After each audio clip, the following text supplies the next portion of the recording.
देखिए, आज़ादी में एक ही चीज हासिल हुई और वो है समता की चेतना। और समता की चेतना पर जो मुहर लगती है वो संविधान लगाता है कि हाँ, इस चेतना को हमको आगे बढ़ाना है, उसकी एक व्यवस्था करता है। और मैं ये देख रहा हूं कि समता केवल शब्द से भारतीय समाज में जो बच्चे सुलगते हैं उनको सबसे ज्यादा चिढ़ है।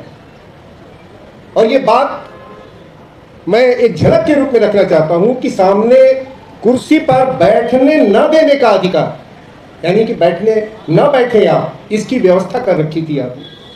और कुर्सी पर बैठने को लेकर, खाट पर बैठने को लेकर इस भारतीय समाज में कितने लोगों के खिलाफ उत्पीड़न, दमन और हत्या तक की घटना हुई है, इसकी कल्पना आप कर सकते हैं। और ये महज 50-60 साल पुरानी बात है। और तब से मैं ये देख रहा हूं कि जैसे ही समता शब्द आता है, बराबरी की बात जहां आती है, हमले शुरू हो जाते हैं।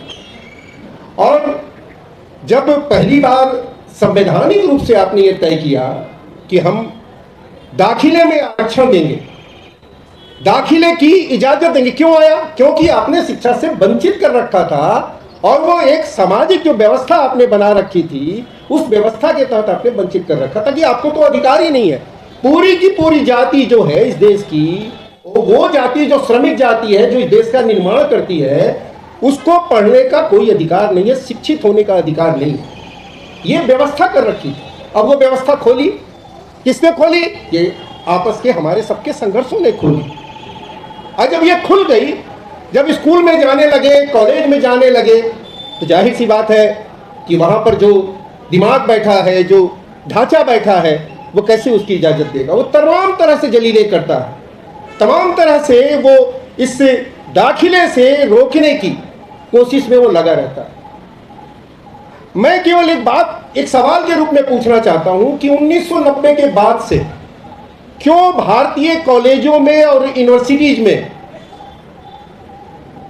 स्टूडेंट्स के साथ, और वो जो संस्था है वो आईआईटी हो, आईआईएम हो या एम्स जैसी संस्था हो, और देश की और भी जो दूसरी यूनिवर्सिटी है, सबके बारे में मैं बात कर रहा हूं कि वहां पर जो हमले हैं वो किस तरह के छात्रों के खिलाफ, छात्र छात्राओं के खिलाफ वो हमले ज्यादा तेज हो गए, हमले बढ़ गए 90 के बाद। ये बड़ा सवाल मैं आपके सामने छोड़ रहा हूं। 2006 में, 2006 में जब हायर एजुकेशन में दाखिले के लिए, दाखिले का जब प्रावधान किया गया सरकार के द्वारा, उसके बाद कैंपस का वातावरण, यानी कैंपस में जो दमन है, जो एट्रोसिटीज है, वो पॉइजनस हो गया, जहरीला हो गया। ये बात मैं नहीं कह रहा हूं, ये सीबीआई के जो डायरेक्टर थे मिस्टर राघवन, उन्होंने कमेटी उनकी अध्यक्षता में बनी थी और उस कमेटी की रिपोर्ट में उन्होंने बात कही, और मुझसे खुद उन्होंने इंटरव्यू में ये बात कही कि पूरी दुनिया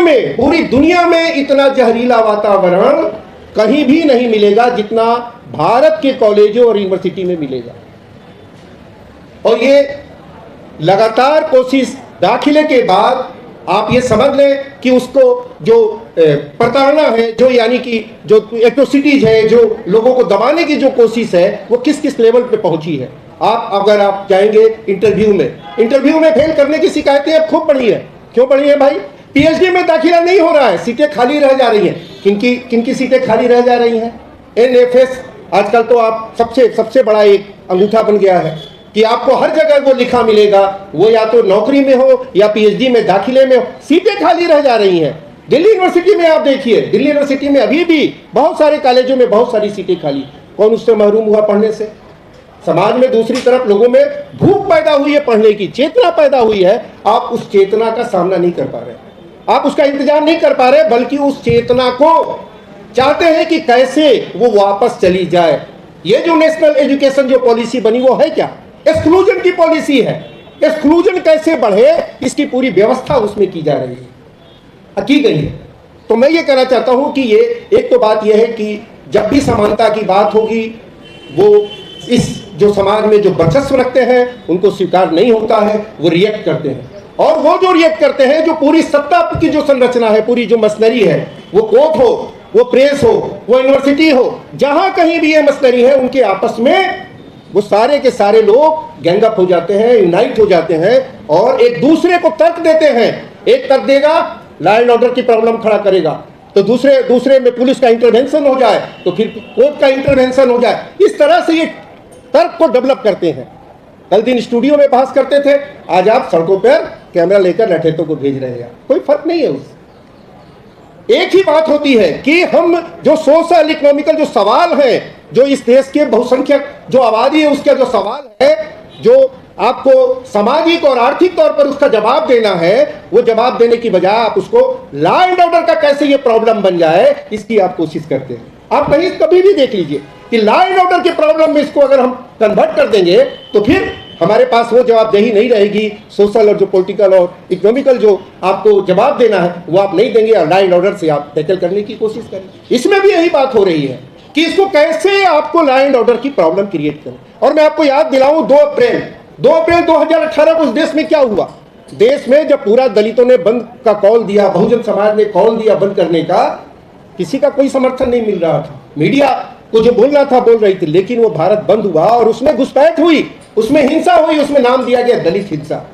जितने भी ये सो कॉल जो आज के बड़े यूट्यूबर्स हैं, नामी गिरामी, आज इस इशू पर क्यों नहीं बोल रहे हैं भाई? उस समय आपने दलित हिंसा चिल्लाने शुरू किया, जबकि इंक्वायरी हुई, जबकि स्टडी हुई और ये बात मालूम हुआ कि नहीं उसमें घुसपैठ हुई थी। वो कहीं से कहां से बहुजन इस देश में बहुजन समाज हिंसा को एफोर्ड कर सकता है? अरे भाई, वो समाज को जाति विहीन बनाना चाहता है, वो चाहता है कि अमन चैन और कानून की व्यवस्था बने, वो हिंसा चाहेगा, हिंसा करेगा। कैसे उसके मुंह में, उसके सर पर आप इस तरह से लाते हैं चीजों को, ये इसका एग्जाम्पल है। इसीलिए साथियों, लेकिन मैं ये कह रहा हूं कि ये यात्रा, ये लड़ाई, जंग किसी के रुकने से लड़ाई रुकेगी नहीं। ये बहुत साफ तौर पर लिख लिया जाना चाहिए, उसको अंडरलाइन कर लिया जाना चाहिए कि समता की लड़ाई चल रही है, जारी रहेगी और ये तब तक जारी रहेगी जब तक कि हर जगह पर, कॉलेजों से लेके यूनिवर्सिटी से लेके और तमाम जगहों पर हम ये अधिकार हासिल नहीं कर लेंगे। हमारी चेतना को आप पीछे नहीं ले जा सकते, मैं बहुत ही साफ तौर पे कहना चाहता हूँ। और हम कहीं से भी जातिवादी समाज नहीं चाहते हैं, हम जाति विहीन समाज चाहते हैं।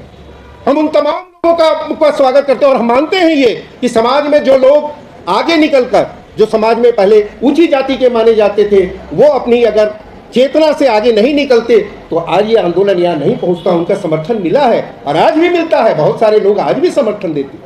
इसीलिए मैं ये कहता हूँ कि हम लोग जाति की बात को आज आप भुनाना चाहते हैं, आप लॉ एंड ऑर्डर का प्रॉब्लम, एक इंटरनल कॉन्फ्लिक्ट की जो थ्योरी चलती है, वो आप इंटरनल कॉन्फ्लिक्ट की थ्योरी को हर जगह घुसाना चाहते हैं। ये नहीं चलेगा भाई मेरे। कम से कम तो यार अपनी चेतना को थोड़ा तो आप ठीक कर लीजिए, दुरुस्त कर लीजिए, थोड़ी मरम्मत कर लीजिए, थोड़ा तो स्वीकार कर लीजिए।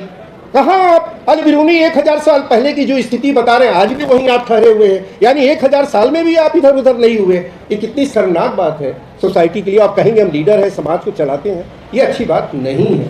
इतिहासकारों पर आप पानी फेंक रहे हैं, पत्थर फेंक रहे हैं। हम किस युग का दृश्य देख रहे हैं भाई? ये किस युग का दृश्य हो सकता है? आप सोचिए जरा, इसकी कल्पना करें आप। तो मैं ये साथियों जरूर कहूँगा कि हमें ये जो पूरी आप विश्वविद्यालयों में एक काम करें, विश्वविद्यालय में एक काम ये करें कि आप जो समाज के जो लोग हैं, जो अपने अधिकार से वंचना की स्थिति देखते हैं, उनको आप बोलने का अधिकार यूनिवर्सिटी कैंपस में दे। इस रेगुलेशन की सार्थकता तभी है। आप उनके मुंह पर पट्टी बांधकर इस तरह के रेगुलेशन को लागू करेंगे, ये नहीं चलेगा, नहीं काम करेगा। इसीलिए आप दोनों काम करना है कि आप हमारे जो अधिकार हैं, हम लोग पहले विवेकानंद स्टैचू के पास दिल्ली यूनिवर्सिटी में सैकड़ों की संख्या में मीटिंग कर चुके हैं। अब हम बाहर भी कर रहे हैं तो आप हमको नहीं करने दे रहे हैं। आपने कैंपस से हमको बाहर निकाल दिया है, कोई मीटिंग नहीं करने देते हैं, लेकिन उसके बावजूद आपको ये बर्दाश्त नहीं कि बाहर भी आप करें। भाई तो कहाँ हम जाएंगे? जंगल में जाए क्या हम बात करने के लिए? कहाँ जाए? आपने कैंपस से बाहर कर दिया। कैंपस जबकि हमारा है, हमारा राइट है वहाँ बोलने का, लेकिन आपने बाहर कर दिया।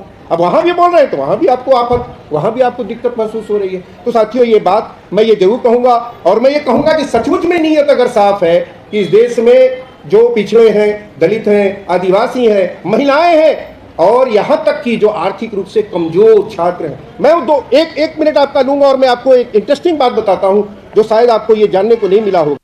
रेगुलेशन कोई पहली बार नहीं आया है। 2009 के बाद से लगातार रेगुलेशन आ रहे हैं और रेगुलेशन से पहले गाइडलाइंस आते थे। 90 के बाद से यूजीसी के गाइडलाइंस आ रहे हैं और गाइडलाइंस और नोटिफिकेशन की अगर संख्या देखेंगे तो दर्जनों में है। 2019 का मैं आपको एक पढ़ के सुनाना चाहता हूं, बस उसके बाद अपनी बात को खत्म करूंगा। 2019 में भी आया, क्या था उसमें व्यवस्था, आप ये देखिए, ये डिफिनीशन इन द रेगुलेशन, ये देखिए 2019 का है। 2019 में क्या कहते हैं,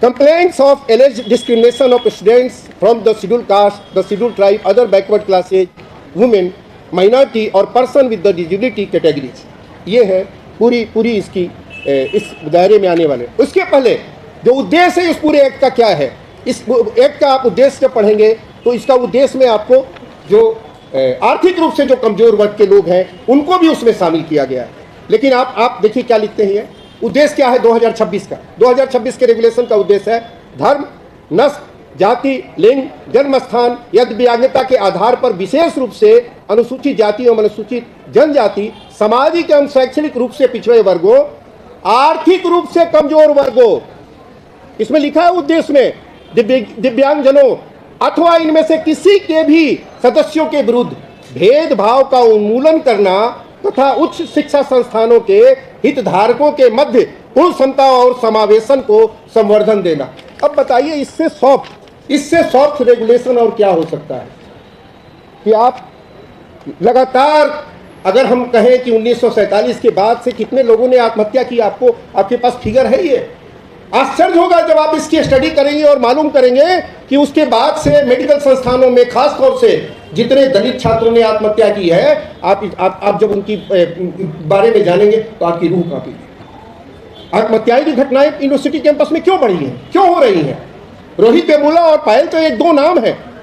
आप बताइए कि कैंपस में पढ़ने जा रहे हैं और आत्महत्या करने के लिए मजबूर होना पड़ रहा है, इससे ज्यादा शर्मनाक बात क्या हो सकती है? कैंपस तो भाई प्रोटेक्शन की जगह है, लेकिन आप वहां उस जगह पर आप आत्महत्या करने के लिए मजबूर करते हैं और फिर काश खेलने लगते हैं आप। अरे भाई, पिछड़े के साथ हो रहा है, दलित के साथ हो रहा है, आदिवासी के साथ हो रहा है, तो हम किसके साथ बोलेंगे कि हो रहा है? ये भारतीय समाज का सच है। इसलिए साथियों, मैं ये समझता हूं कि हमें इस तरह की गिदड़भक्ति से कोई बात नहीं पीछे होने वाली है। ये समता की लड़ाई हमारी चेतना का हिस्सा है। आप चाहे जितनी कोशिश कर लें, ये चेतना पीछे लौटने वाली नहीं है। ये पूरी लड़ाई पूरे देश में ये लड़ाई नए तरीके से ऑर्गेनाइज हो रही है और मैं आयशा को बहुत शुक्रिया करता हूं कि छात्र संगठनों में इसने इसको लीड लिया है, इसकी अगुवाई की है। ये इसकी धन्यवाद के पात्र हैं। आपका बहुत बहुत धन्यवाद। ऐसी और खबरों के लिए बोल मीडिया को फॉलो करें।